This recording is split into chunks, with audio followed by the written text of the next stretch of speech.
सूरजमुखी फूल। बच्चों, तुमने समुंदर तो देखा ही होगा।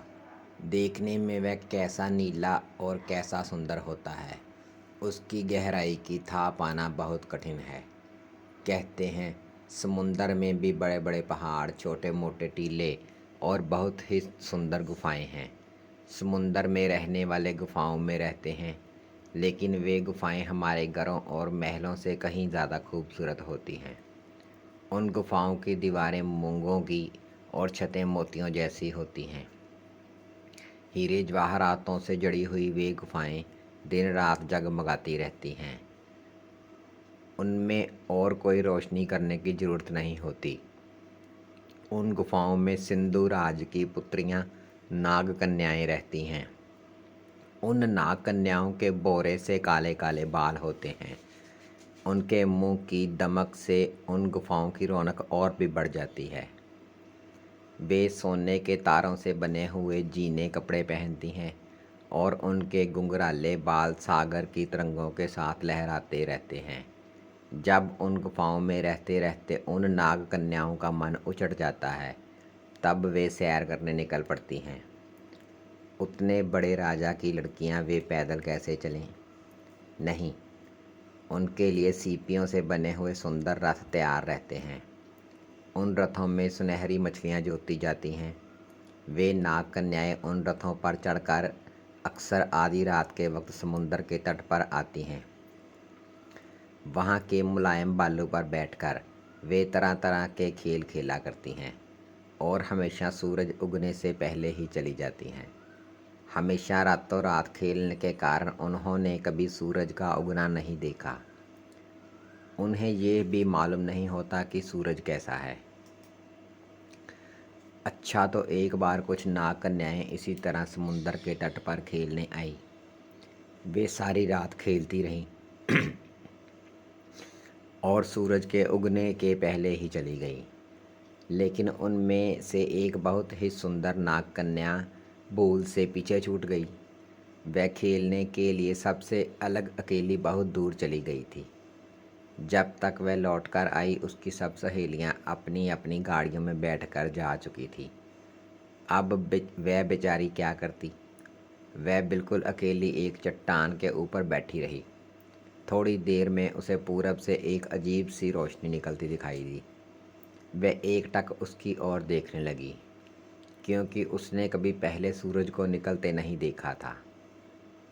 आज उसे वह दृश्य देखकर बहुत आनंद हुआ। उसने सोचा, अरे ये क्या है? ऐसा सुंदर दृश्य तो मैंने पहले कभी नहीं देखा था।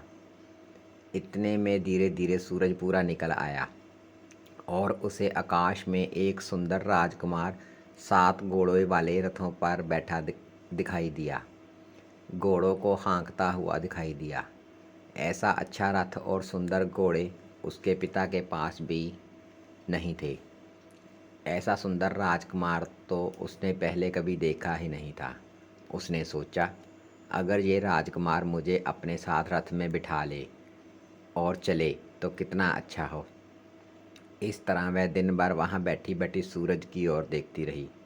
सूरज के साथ साथ उसकी नज़र भी दौड़ती रही। धीरे धीरे सूरज पहाड़ों में छिप गया। रात हो आई। थोड़ी देर में उसकी हमजोलियाँ भी समुंदर के किनारे पर खेलने आ गई। उसने दिन भर जो देखा सुना था वह सखियों से कह सुनाया। इन्हीं बातों में फिर रात बीत चली। उसकी सब सखियां घर लौटने लगीं, लेकिन वह अपनी जगह से ना हिली ना डुली। सखियों ने बुलाया तो उसने कहा, मैं नहीं आऊँगी, मैं यहीं बैठकर उन महाराज की राह देखूँगी। सखियों ने उसे समझाया, वे महाराज नहीं आएंगे, तेरा हठ बेकार है। लेकिन वह टस से मस ना हुई। सूरज महाराज अपने रथ पर बैठकर फिर आ गए। वह नाहक आस लगाए बैठी रही कि वे उसे बुलाकर रथ में बिठा लेंगे और अपने साथ ले जाएंगे, पर महाराज ने उसकी और आंख उठाकर भी ना देखा। इसी तरह कई दिन बीत गए। वह ज्यों की त्यों वहीं बैठी रही। सूरज महाराज ने उसकी ओर ध्यान ना दिया। उसने सोचा, जरूर इसका कोई ना कोई कारण होगा। शायद वह जहाँ बैठी है यहाँ से उसको अच्छी तरह दिखाई ना देती होगी। ये सोचकर उसने वहाँ से उठने की कोशिश नहीं की, लेकिन अब उसे मालूम हुआ कि वह वहाँ से हिल डुल नहीं सकती थी। उसके दोनों पैर धरती में धंस कर जड़ फैला चुके थे। धीरे धीरे उसकी देह भी सूख कर एक पौधे सी हो गई और उसमें पत्ते भी निकल आए। उसके काले काले केश बदलकर सुनहरा पराग बन गए और उसका मुंह धीरे धीरे एक सुंदर फूल हो गया।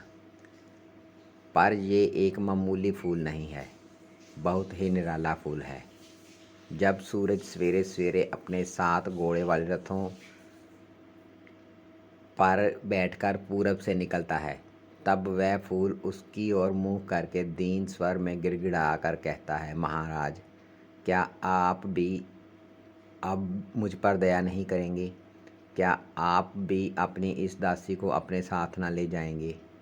दोपहर को जब सूरज ठीक हमारे सामने आ जाता है, तब वह फूल ठीक उसी की ओर मुँह करके खड़ा हो जाता है। शाम को वह सूरज के साथ उसकी तरफ पश्चिम की ओर मुड़ने लगता है।